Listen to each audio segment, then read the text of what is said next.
Hello Aquarius, welcome to Guruma Hindi tarot. और ये reading है इस बारे में कि 21 नवंबर से लेकर 27 नवंबर तक वाले वीक में आपकी लव लाइफ में क्या होगा एंड आप क्या एक्सपेक्ट कर सकते हैं। तो चलिए आगे बढ़ते हैं और देखते हैं क्या मैसेजेस हैं आपके लिए। Messages for Aquarius.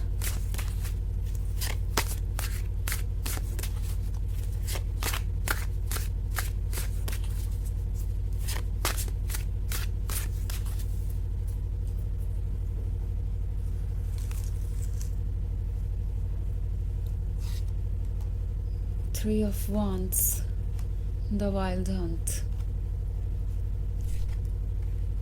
5 of Wands, the Moon, and 6 of Chalices. Okay. So हमारे पास है द वाइल्ड हंट।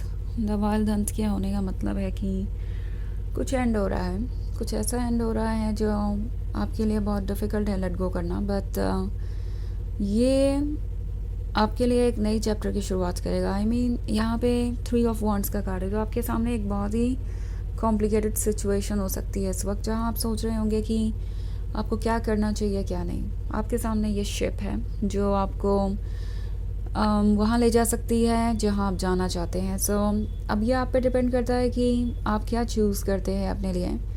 एक्चुअली ये शिप उस अपॉर्चुनिटी के बारे में है जो आपको अपॉर्चुनिटी दे रही है अपने मन के अकॉर्डिंग डायरेक्शन फॉलो करने की। ओके, ये 3 ऑफ वॉन्ड्स आपके लिए मुश्किल हो सकता है डिसाइड करना, बिकॉज आप जिस पर्सन से कनेक्टेड है वो आपके बहुत क्लोज है, क्योंकि मैं 6 ऑफ चैलिसेस का कार्ड देख रही हूँ। तो आप में से बहुत सारे लोगों के लिए ये एक लॉन्ग टर्म रिलेशनशिप हो सकता है जिसमें आपने काफ़ी टाइम स्पेंड किया है। ओके, एंड ऐसा लगता है जैसे इस वक्त में आपको ऐसा फील होने लगा कि आप और वो एक दूसरे के लिए ही बने हैं, और ये जो जर्नी है वो आप दोनों को बहुत दूर तक लेके जाएगी। बट देन इस पर्सन ने आपको डिसअपॉइंट किया और अब आप कंप्लीटली अलग सिचुएशन में। इट्स लाइक अचानक से ही कोई ड्रास्टिक चेंज आया हो। द वाइल्ड हंट का कार्ड किसी चीज़ के अचानक से सामने आने के बारे में है, और चूंकि द मून है तो मे बी आपको किसी चीज़ का बहुत सही अंदाज़ा है। हो सकता है इन्होंने आपसे बहुत सारे झूठ बोले हों। द मून छुपी हुई चीज़ों को, झूठ को और नेगेटिव इंटेंशंस को दर्शाता है। सो मे बी आजकल आपको ऐसा लगने लगा है कि कुछ तो ठीक नहीं है, इन्होंने आपसे कुछ तो छुपाया है। एंड जहाँ आपका इंट्यूशन पॉइंट आउट कर रहा है वो बिल्कुल सही डायरेक्शन में पॉइंट आउट कर रहा है। सो जो कुछ भी छुपा हुआ है उसे आपके लिए ज़रूरी है कि आप डिटेल्स में जानें। इट्स लाइक अगर आप अपने इंट्यूशन पर ट्रस्ट नहीं कर पा रहे तो बिकॉज ये जो ट्रुथ आपके सामने आया ये यूं ही नहीं आया। लाइक ये सिचुएशन ऑफ कोर्स बिल्कुल भी एक्सेप्ट करने के लायक नहीं है। और द वाइल्ड हंट का कार्ड आपसे कह रहा है कि आपको रिमूव करना चाहिए इस ऑब्स्टेकल को, और इसके बाद आपके लिए बहुत सारे रास्ते खुलेंगे। लाइक ये जो 5 ऑफ वॉन्ड्स का कार्ड है ये शो कर रहा है कि आप दोनों किसी नए चैप्टर में एंटर कर रहे हैं। ये पर्सन इसके लिए जैसे कोई प्रिपरेशन कर रहा है, ये कोई प्लान बना रहे हैं फ्यूचर का, फिगर आउट करने की कोशिश कर रहे हैं कि वो आगे कैसे बढ़ेंगे और कैसे अब वो इस टावर मोमेंट को ठीक करेंगे, क्योंकि कहीं ना कहीं उन्हें पता है कि आप ऑलरेडी उन्हें डाउट करने लगे हैं। ना हो सकता है आपने कुछ सवाल पूछे हो जिससे ये बहुत ट्रिगर हो गए हों और उसके बाद चीज़ें बहुत ख़राब हो गई और अब ये सिचुएशन कंट्रोल से बाहर है। इन्होंने हो सकता है साइलेंस बना लिया हो, पूरा ही आपसे कम्युनिकेट ना कर रहे हो, कर भी रहे हैं कम्युनिकेट तो बहुत ज़्यादा कम्युनिकेट नहीं कर रहे हैं, और किसी पर्टिकुलर टॉपिक पे बिल्कुल चुप हो सकते हैं। सो ये चाहते हैं कि अभी भी वो इस डैमेज को कंट्रोल कर सकें। ऐसा नहीं लगता कि वो किसी चीज़ को एक्सेप्ट करके उस पर जेन्युइनली वर्क करना चाहते हैं। ये अभी भी यही सोच रहे हैं कि कैसे वो अपनी गलतियों को छुपा सकते हैं, एक्सक्यूज़ेस दे सकते हैं। तो ये आपके लिए काफ़ी फ्रस्ट्रेटिंग हो जाएगा। आपको द टावर मोमेंट कह रहा है कि जो ट्रुथ आपके सामने आया है वो भले ही पेनफुल हो, लेकिन वो आपको सही डायरेक्शन में गाइडेंस दे रहा है। तो उस गाइडेंस को सुनिए, आगे बढ़िए, और इस रिलेशनशिप को वो इम्पोर्टेंस मत दीजिए जो ये रिलेशनशिप डिज़र्व नहीं करता ना। आप में से बहुत सारे लोग इस बात से सहमत नहीं होंगे एंड दैट्स फ़ाइन, क्योंकि आपका अपना पर्सपेक्टिव है। लेकिन ये रिलेशनशिप शायद आपने अपने से भी ज़्यादा इम्पोर्टेंट बना लिया था, आपने इसे इतनी बड़ी प्रायोरिटी बना लिया था कि आप इसे हर हाल में बचाना चाहते थे, आपने हर एफ़र्ट किया। मगर अगर ये फिर भी वर्क नहीं कर रहा है तो आपकी सोल आपसे कह रही है कि आपके सामने ट्रुथ है, उस ट्रुथ को देखिए, उसे एक्सेप्ट कीजिए, अपने आप को चूज़ कीजिए, क्योंकि आपसे ज़्यादा इम्पॉर्टेंट कुछ भी नहीं है। एंड हो सके तो अपने आप को इस टॉक्सिक पर्सन से, सिचुएशन से दूर रखिए, बिकॉज़ ये आपको ड्रेन कर सकते हैं। और टैरो आपसे कह रहा है कि आप एक क्रॉस रोड पे हैं, आपको आप सोचने की ज़रूरत है कि क्या ये रिलेशनशिप आपके लिए अच्छा भी है या नहीं, या आप इस रिलेशनशिप में सफ़र ही कर रहे हैं बस। तो एक शिफ्ट आ रहा है, शिफ्ट आसान नहीं होता है, बट अगर ये शिफ्ट एक्सेप्ट किया जाए तो ये बहुत सारे नए चेंजेस लाता है लाइफ में और बहुत सारे चैप्टर शुरू होते हैं। सो ये अपॉर्चुनिटी आपको लेनी चाहिए, लीप ऑफ फेथ ज़रूरी है एंड खुद को प्रायोरिटी बनाना भी ज़रूरी है। सो ये एक जनरल रीडिंग है, वैसे तो ये सबसे रेजोनेट नहीं होगी, एनर्जी रिवर्स हो सकती है अगर आप क्रॉस वॉचर हैं। इसके अलावा अगर आप पिछले वीक की रीडिंग या ईयरली रीडिंग देखना चाहें 2025 की, तो उसका लिंक आपको डिस्क्रिप्शन बॉक्स में मिल जाएगा हमेशा की तरह। तो चलिए आगे बढ़ते हैं और देखते हैं और क्या मैसेजेस हैं आपके लिए। Messages for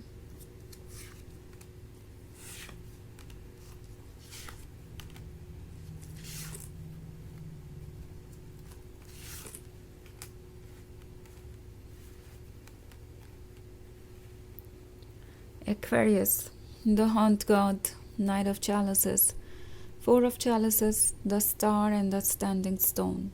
Okay. So हमारे पास है नाइट ऑफ चैलिसेस। नाइट ऑफ चैलिसेस का कार्ड है, तो ऐसा लगता है जैसे कि कोई चीज़ आपको ऑफ़र की जानी चाहिए एंड ये पर्सन ये बात अच्छी तरीके से जानता है।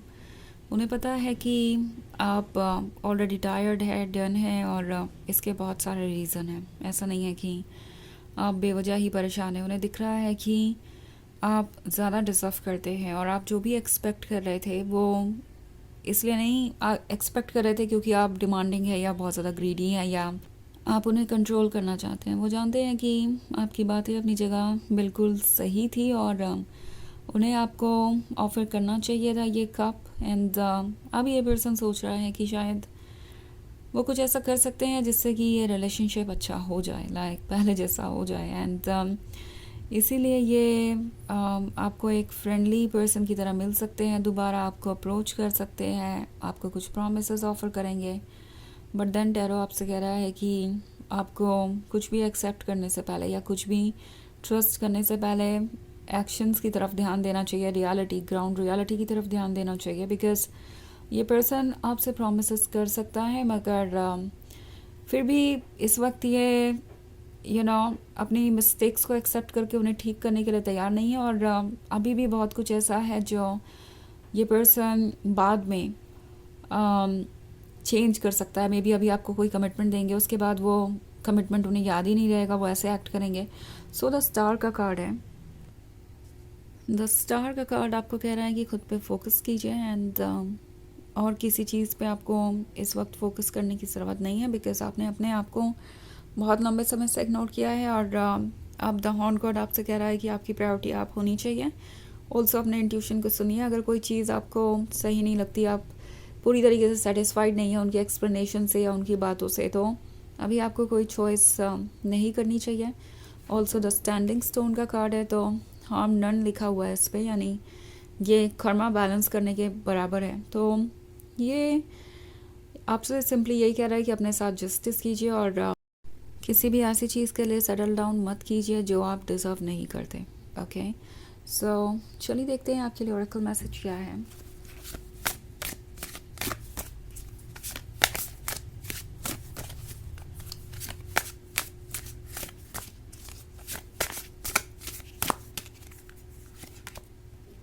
Moonlight, your cycles are your strength not your weakness.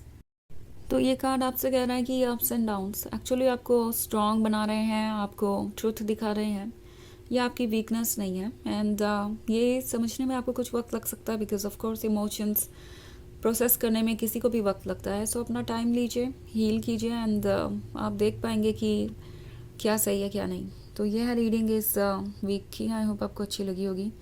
Thanks for watching. Till next video, bye.